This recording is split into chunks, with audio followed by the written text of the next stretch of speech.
海天呐，你闹什么妖啊？正经事不好好做，跑去搞什么游戏呀？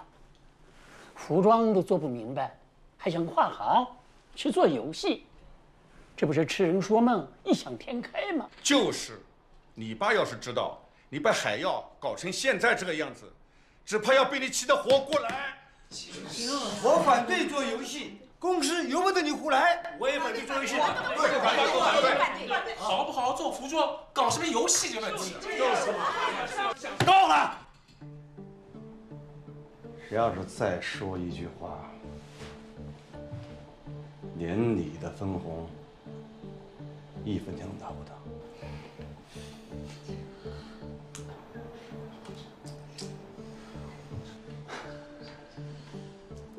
各位叔叔阿姨，各位前辈，我知道你们是对我好，我也谢谢你们一直对我的关爱和帮助。但今天我来这里，不是和你们商量的，而是来正式通知你们：第一，游戏公司我做定了，方圆游戏公司将正式进驻海妖集团，我任命我自己为 CEO。 如果有哪位不服，请拿你们的股份出来说话。第二点，海药服饰我将任命白小曼白小姐成为总经理。从今天起，她的意思就是我的意思。什么年轻人？如果有哪位不服，还请拿你们的股份出来说话。最后一点，我和白小姐 将择日举办婚礼，到时候欢迎各位的到来，给我们送上祝福。当然，如果还有哪位不服的话，可以不用来。我们走吧。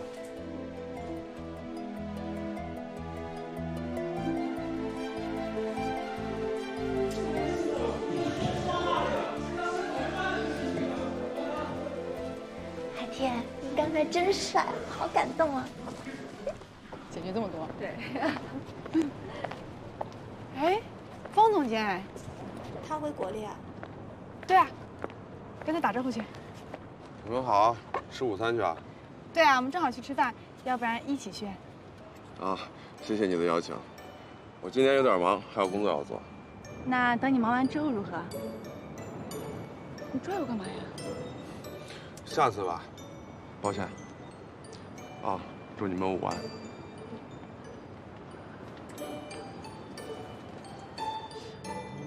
方总监，那是怎么了呀？他这公事公办的样子，跟唐总好像啊。你俩是不是怎么了？我们能怎么样？我们就是公事公办。好了，走吧。吃什么呀？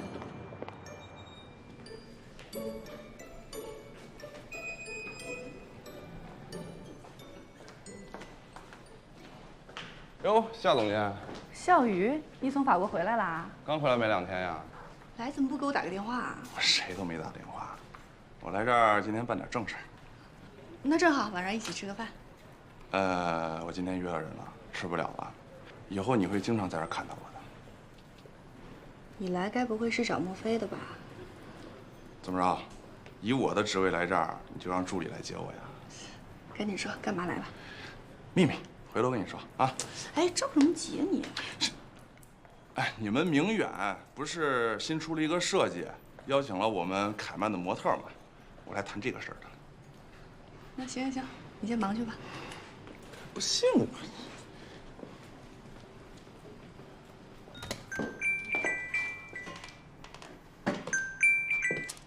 喂，你好。雪玲姐，是我。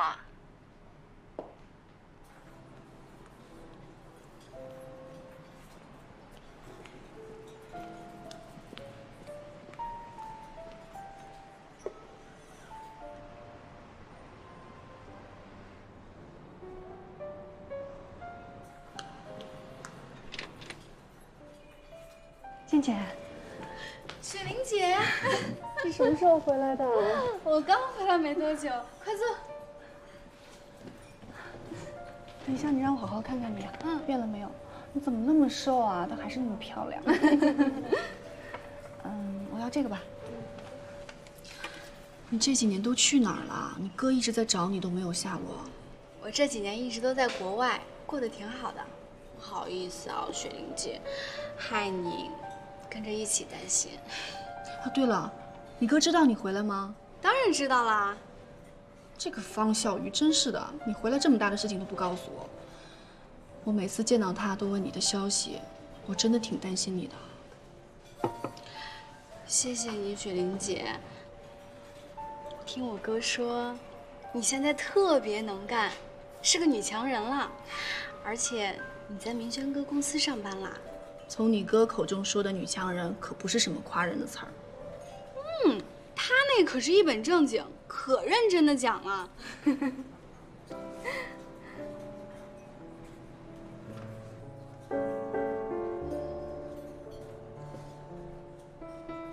明轩哥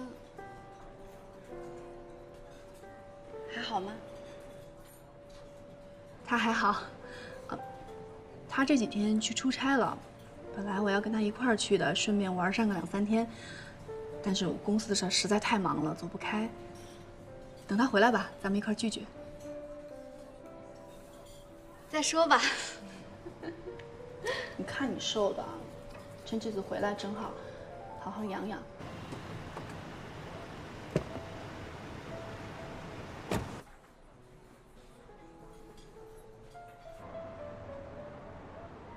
雪玲姐，我还有点事情，可能要先回去一趟。哎，对了，今天晚上我哥带我一起吃饭，你要不要一起啊？哦，他约的人就是你啊？搞得神神秘秘的，我还以为他交了新女朋友呢。我就不跟你们一块儿吃饭了，公司还有好多事儿呢。等你这2天空了，给我打电话。好。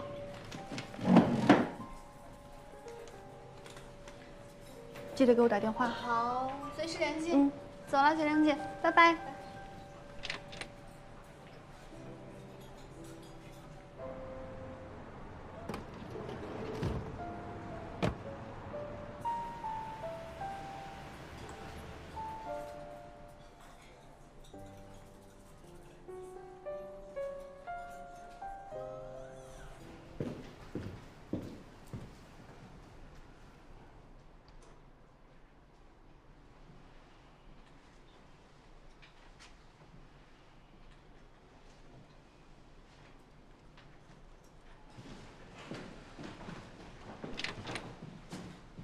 雪玲，你找我？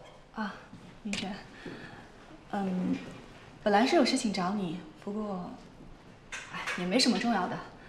你是要出去？对，去财务那边。哦，有什么事你就说呀。那我跟你一起去吧。也行。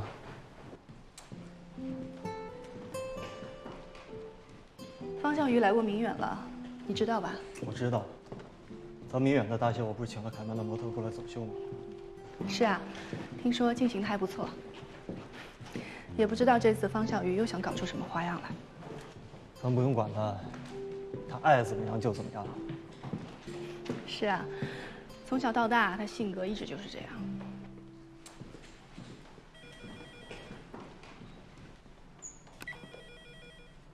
这次他过来，有没有跟你说什么？你说我们两个还能说什么呀？是啊。到了。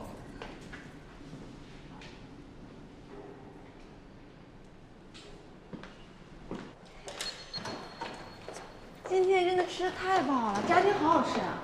也不知道方总今天走没走，如果一起去吃的话就好了。啊，对了，莫非，你有没有感觉方总监有点怪怪的呀？他虽然今天是来办公的，可是他之前可对你不是这个态度。你参加比赛的时候，他多照顾你啊。为了追求你，直接和唐总起了冲突。你们两个人是不是有什么事儿啊？我们能有什么事儿啊？不过确实他好像不太一样，是吧？是吧？你怎么觉得？要不然说一下。我对他私生活也不了解。你是不是不如意的时候得罪他了呀？有可能吧。说嘛说嘛，我都好奇死了。哎，电梯来了，怎么还不走啊？快走啦！倩倩，今天你去找夏雪玲了？对啊，见了老朋友。聊什么了？变化挺大的吧她？你说的一点都没错，雪莲姐真的是变化太大了，现在一副女强人的样子。你现在变化也挺大的呀。我记得小时候你干什么都喜欢跟夏雪玲比，每个人都争强好胜的，谁都不服输。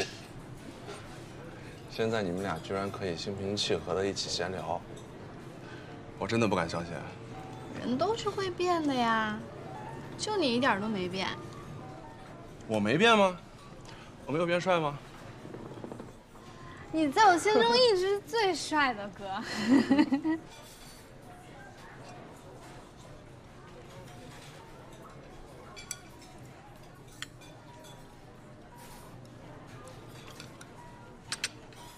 倩倩，别再想着再去找唐文轩了，好吗？哥，你误会了，我没在想他。那你去找夏雪玲干什么？不就是想从夏雪玲那儿知道唐明轩的消息吗？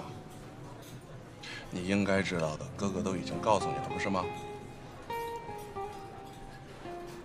我见雪玲姐是因为就是想见老朋友啊。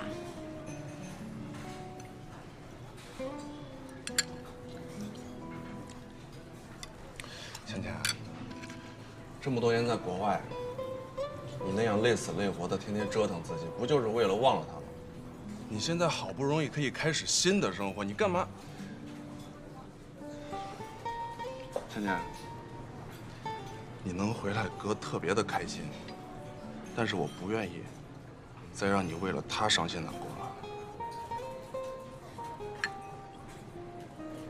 哥，不是你想的那样，我只是不想回避问题。毕竟他是我人生中的一部分。打住！你以后有大好的将来，为什么不珍惜现在的生活，总是回头看呢？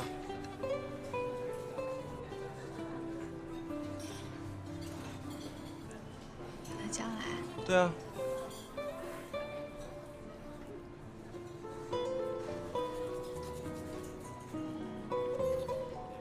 哥，我去趟洗手间。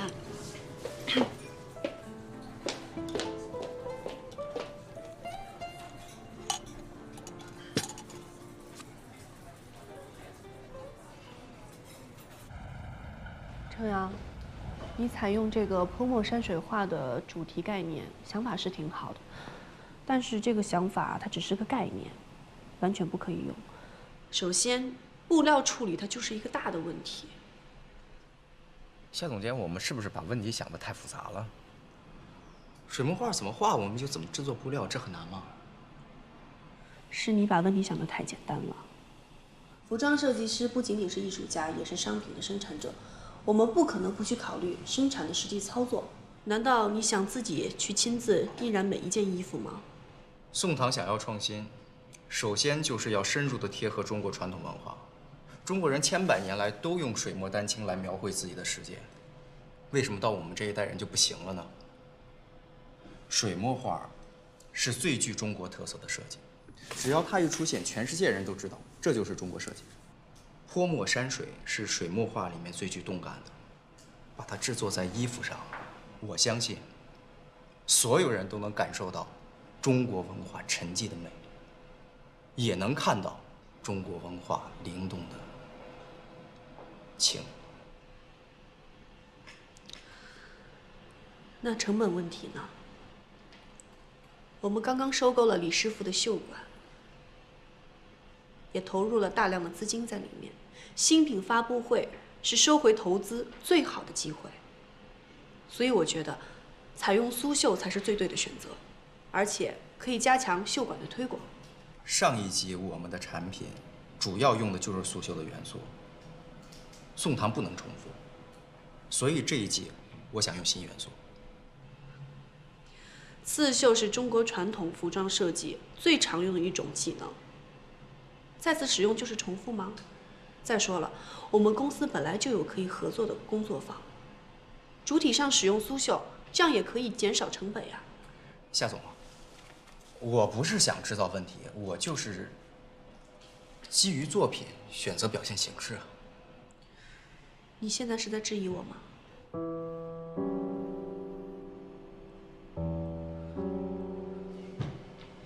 陈阳，制作上所有的压力不是在你身上，而是在我的身上。从设计到核算成本，再到生产投入，这所有的一切都是需要我来把关的。夏总监，我觉得您可以先看一下设计图。我们这次的设计呢，大量的采用了一些都是一体式的剪裁方式，而用泼墨的表现手法呢，主要是想呈现一些返璞归真的生活方式。而且我个人认为，既然是新品，那创新就应该放在第一位，而不是一味的考虑成本。如果是这样的话，那宋唐不是又成了墨守成规吗？明远是服装集团，是需要各部门进行配合协调，最终产生盈利的。如果想单方面的去搞创意，那你就出去自己成立工作室好了，想干什么就干什么，不需要考虑任何因素，也不需要承担任何后果和责任。当然了，你需要担心的就是你的投入和产出比付得起你的房租和水电费吗？有什么可笑的？程阳，我所提出的意见呢，不是在否决你。唐总也交代了，要给你创作的空间，当然我也得尊重。我说的这一切也是希望你能好好的考虑一下。样衣大概多久能制作好？2天。好，那等你的样衣做出来，咱们再决定。今天的会议就到这儿，散会吧。莫非，你留一下。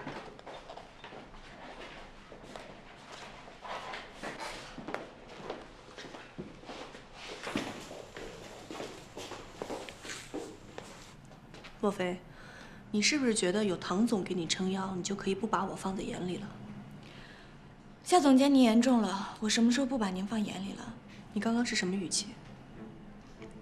正常的语气，正常的态度啊。你作为一个临时助理，你有什么资格提出意见？我认为只要是明远的员工提出为公司好的建议，都是可以的。当然了，您可以不采用。我需要你来指导我怎么样工作吗？那我不敢。你不敢？我看你都快顶替我的位置了。怎么了？你还真把自己当老板娘了？夏总监，我们现在说的是工作上的事情，你不要总是拿私事来说事。我觉得你很不专业。你不要太过分了。我过分？我才是那个一直被针对的人吧？对，我就是要针对你。你现在给我去收拾东西，去财务那边领账，马上给我走人。是这样的，我是陈阳找过来的助理，如果您想开除我，请您让他来通知我。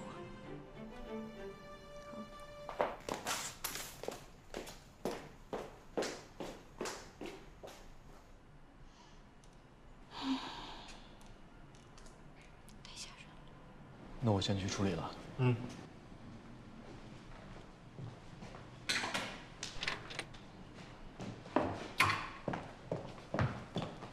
唐总，我要求开除莫非。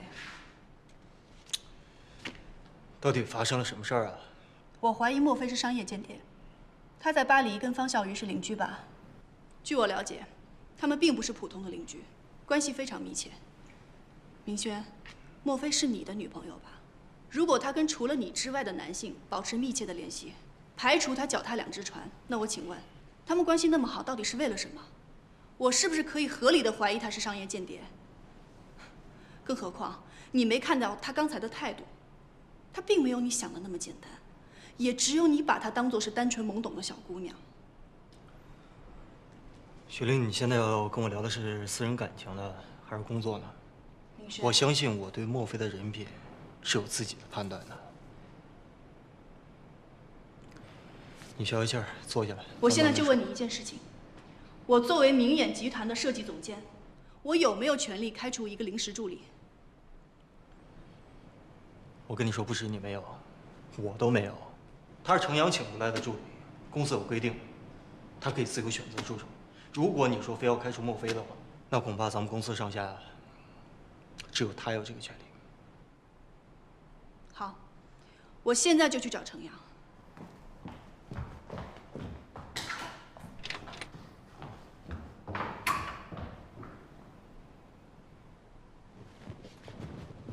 开除莫非？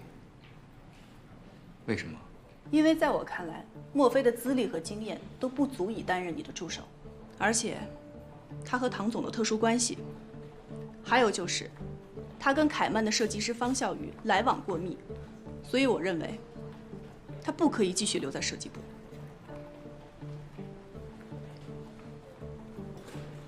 夏总监，我非常尊重您的意见，您是不是也听听我的想法？莫非是我招来的助理，他现在在公司的职位也仅仅是设计师助理，以他的职位，应该不会对公司造成什么影响吧？至于您所说的特殊关系、来往过密，这应该都是私人情况，私人情况不用跟领导汇报吗？程设计师，你是不是忘了你的领导是谁啊？夏总监，您给的意见，恕我无法接受。如果我一定要开除他呢？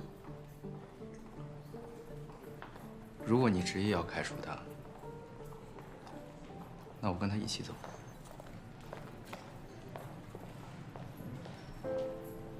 哎，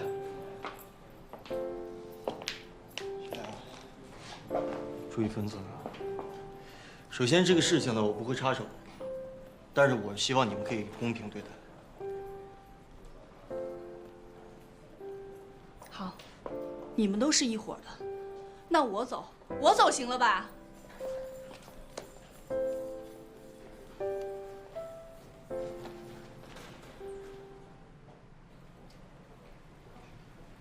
哎，耍小孩脾气啊！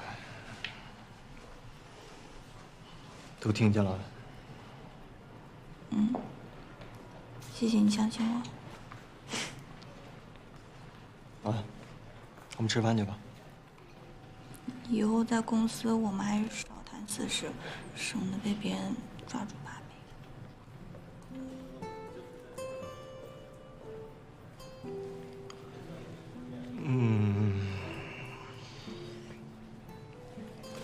那我自己一个人去吃饭了。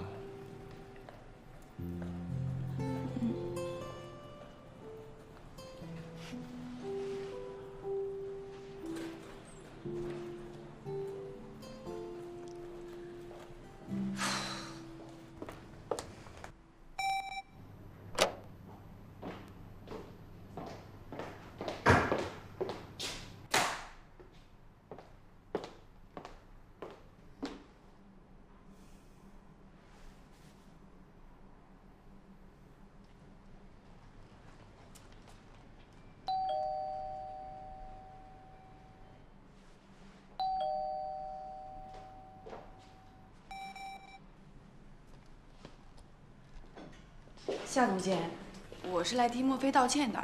这次的确是莫非太过分了。再怎么说，您可是明媛的总监呐，他一个临时助理有什么资格跟您硬刚硬啊？他到底对明轩做了什么呀？怎么把他迷成这个样子？我也不知道。你不是莫非的好朋友吗？他没跟你说过明轩吗？他不太愿意提自己的事情。其实有的时候我就在想，他究竟有没有把我当好朋友啊？尤其是这次回来，我感觉他变了好多。变成什么样了？变得爱说谎了。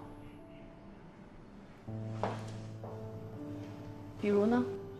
你就比如他说他来明远工作，唐总不知道，这怎么可能呢？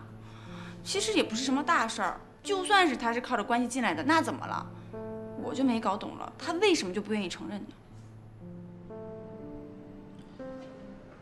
任佳熙，我还真是没看出来，你虽然跟莫非是好朋友，但你们完全不是一类人啊。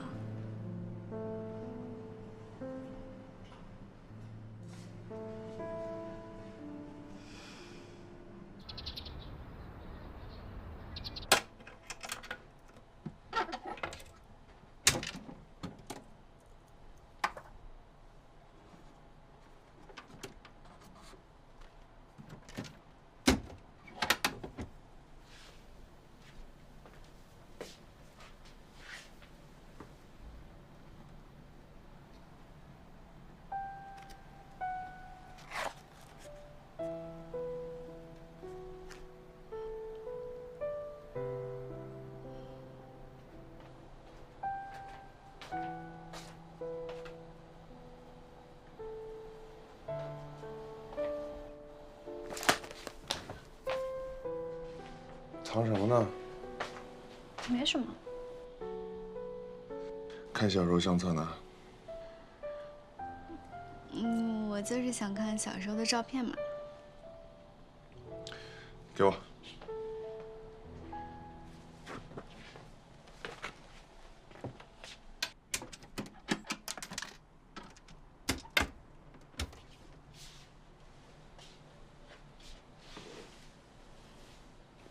芊芊，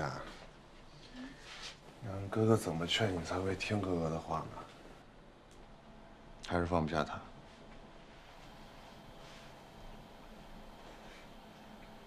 我早就放下了。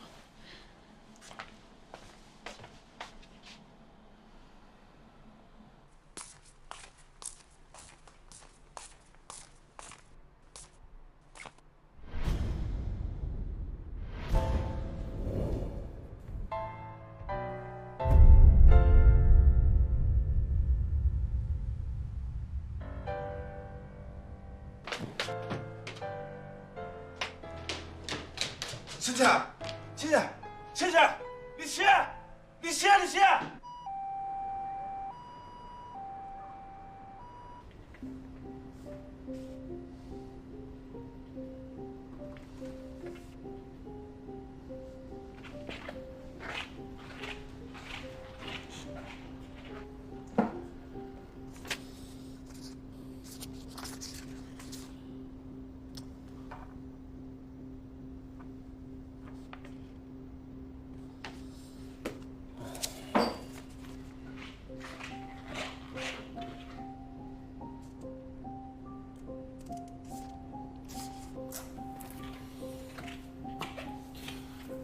肖医生，我妹妹好好的，怎么突然就晕倒了呢？她到底是什么情况？初步看片子，她的脑部应该长了异物。不过至于什么程度呢？我们还是需要做进一步更详细的检查才能知道。不可能啊！以您的经验，你觉得这是什么症状呢？她应该长期有着营养不良的状况，白细胞、红细胞的指数都不正常，而且还有严重的器官衰竭。你直接跟我说这是什么病？我现在怀疑，很有可能是脑部得了恶性肿瘤，而且有扩散迹象。不过一切要等到切片的结果之后才能确定。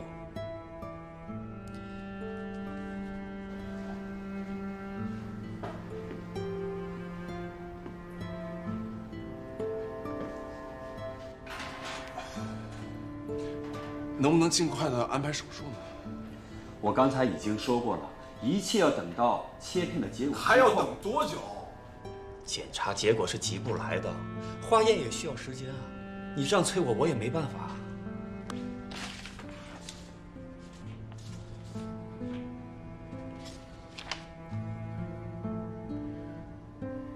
只要能让我妹妹康复，我不惜一切代价。王先生，我们医生跟你们的心情是一样的，都希望病人能早日康复。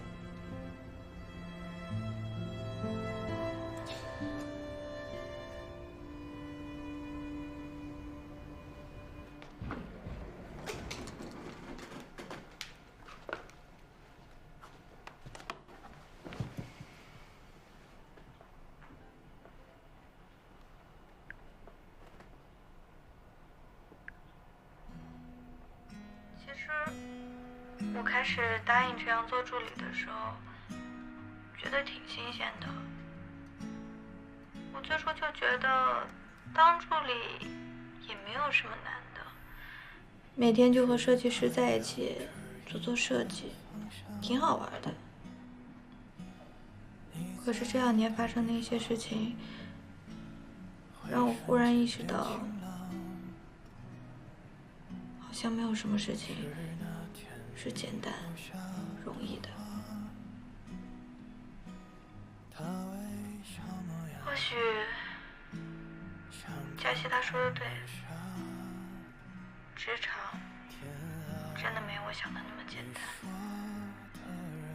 在职场不仅要做设计，还要和各式各样的人来打交道。可能是我做错了吧。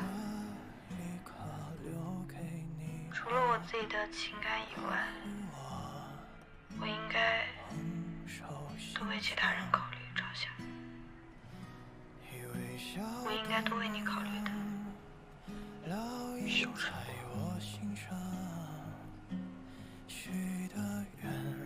瓜。要爱我很长，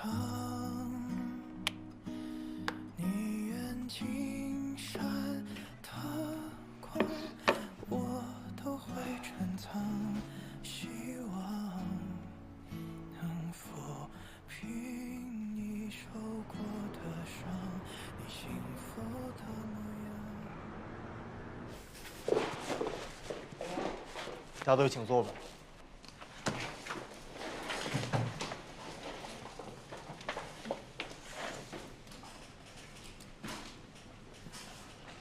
学亮，可以开始了。今天我们的会议内容主要就是讨论幻彩云园大秀的设计。公司上下对这次大秀非常重视，所以希望大家都能投入所有的心力。现在我们这边分别有程阳的水色跟刘培的丹霞这2份设计。那就先由刘培老师介绍一下你们所设计的丹霞系列。我们组在经过讨论之后，决定以丹霞地貌为理念，以此来做设计主题。大家请看，丹霞地貌拥有高耸的山峰和幽深的峡谷，最具代表性的则是有着丰富色彩层次的红色陡崖。所以我们在色彩设计这方面是从丹霞地貌中赋予我们的灵感。服饰从整体的轮廓是西式的剪裁，用建筑感的风格去展现丹霞这种雄浑的山貌形态。然后我们会拼接各种红色来展现整体的服饰的层次感，以体现丹霞这种华丽的色彩奇观。在此基础上，我们还用苏绣绣上湖泊和河流来作为美丽的点缀。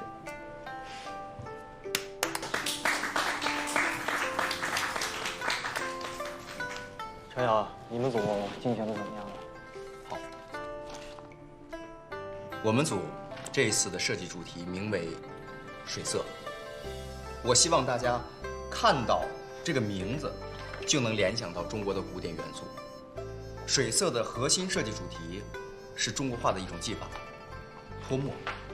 我们会用多次浸染和泼墨，像画画一样来制作我们的布料。我希望我们呈现出来的布料涂出云雾，染成风雨，应心随意，宛如神巧。那轮形和剪裁方面呢？你们怎么考虑的？剪裁方面，我们想参考中国古典的深衣作为灵感来源。深衣会不会显得有点厚重啊？这一点我们考虑过了，我们保留深衣的一部分特点，兼顾现代人的穿衣习惯，既有古典的韵味，又能展现现代女性那种曼妙的身材，同时做到减龄和轻盈感。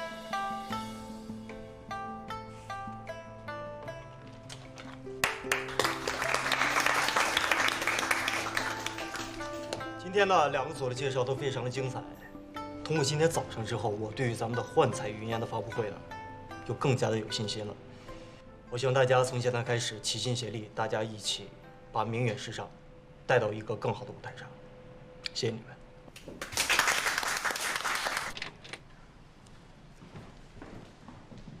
明轩，你这次倒是很公平啊，没有偏袒莫非。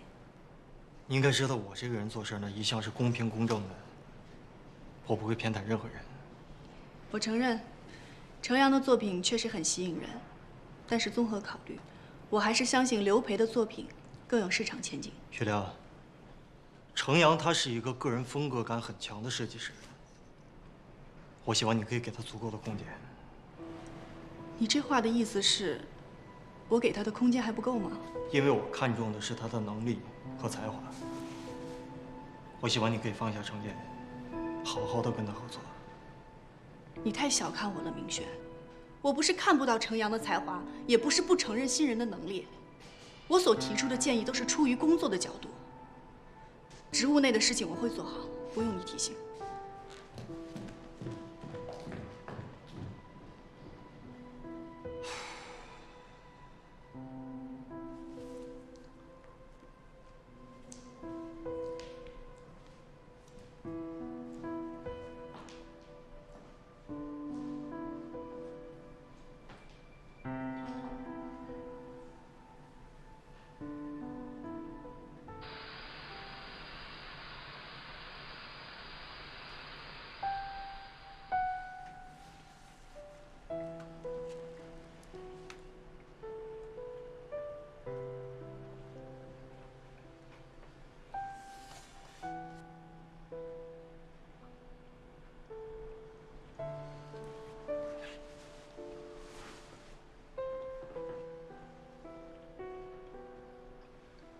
切片结果出来了，结果是什么？结果显示你妹妹确实得了脑部恶性肿瘤，而且已经扩散了。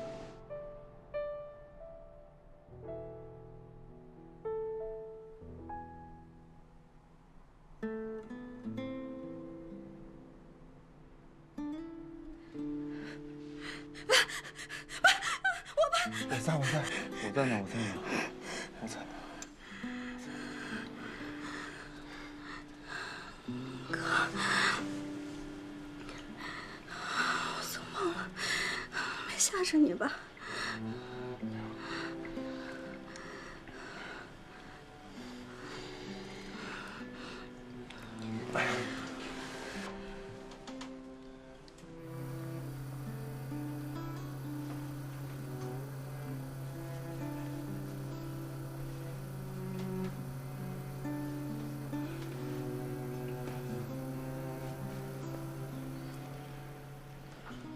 你又梦到他了？梦见小时候了，也不知道爸现在过得怎么样。你为什么不能关心关心你自己呢？他现在有吃有喝，他身体很健康，现在。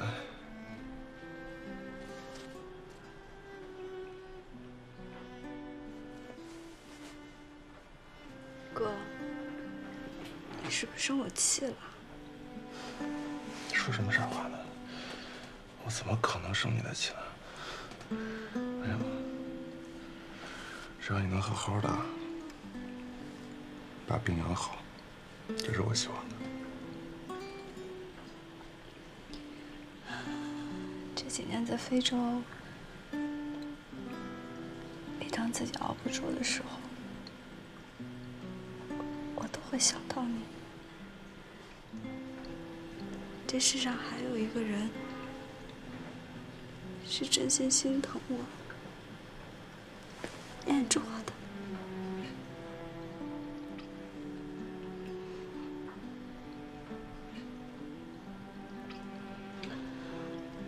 我先把窗帘打开。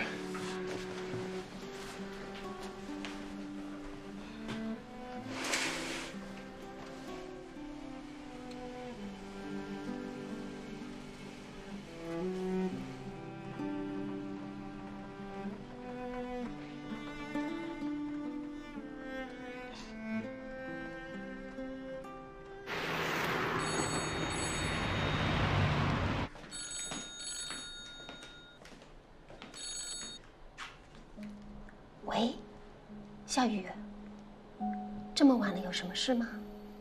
让冯伟给我接电话。你把他才睡着，这2天他睡眠很差。如果他还没死，现在就让他接电话。小雨，你体谅一下你爸。你这个点把他叫醒的话，他这一夜就很难入睡了。要不这样，明早他一醒，我就立刻让他给你回电话。你是听不懂我说话吗？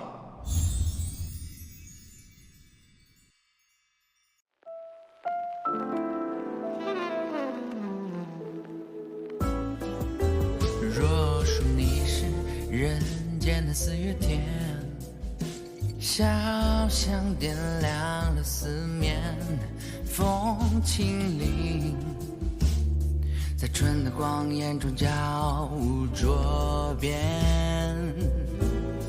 你是四月寒天里的云烟，黄昏吹着风的软，星子在无意中闪，细雨点洒在花前。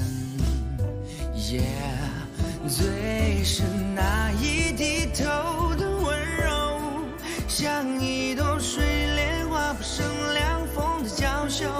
时光如水，总是无言。若你安好，便是晴天。最是那一低头的温柔，若你安好，便是晴天。